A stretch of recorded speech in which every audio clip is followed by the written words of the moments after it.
Salam kasih untuk kita semua. Saya Laura Natasha Berupurba dari kelas 1A Teologia, dan berikut merupakan laporan bacaan PB saya dari surat-surat Am Gerejawi Paulus.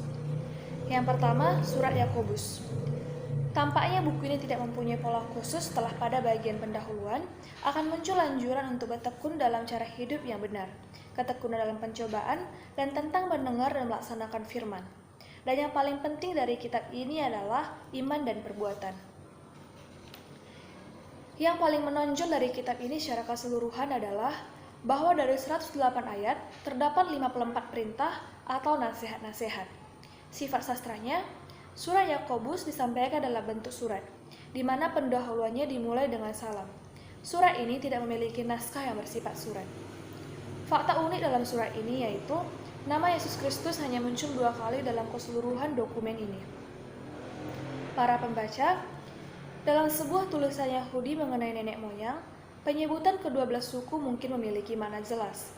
Namun, bila seorang penyunting Kristen mengambil alih ungkapan ini, mungkin telah menafsirkannya seperti dalam 1 Petrus dengan alamat Katolik atau Am. Masalah kepengarangan, dalam mempertimbangkan kepengarangan dan waktu penulisan, mempertimbangkan nama Yakobus.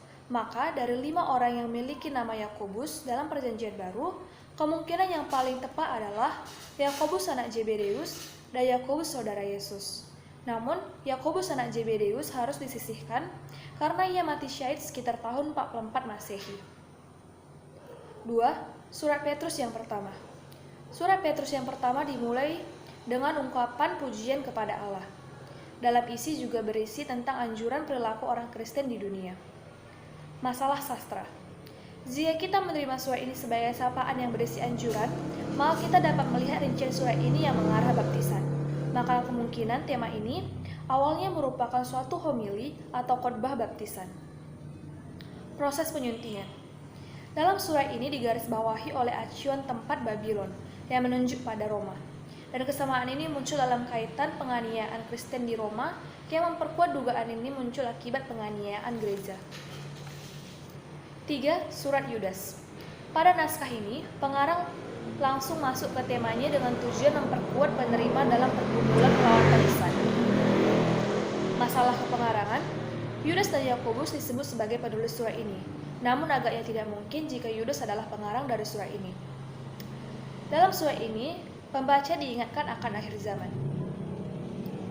4. Surat Petrus yang kedua. Dalam pembukaan yang menyebutkan Simon Petrus, hamba Rasul Yesus Kristus sebagai pengarangnya,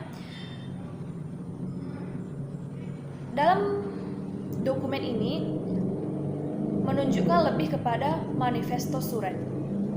Pengarang mengingatkan pembacanya tentang harta dari iman dan mereka juga akan mendapatkan kodrat ilahi. Pengarang membentangkan 4 argumen dalam membantah mereka bahwa sudah pernah ada pemusnahan besar pada masa air bah.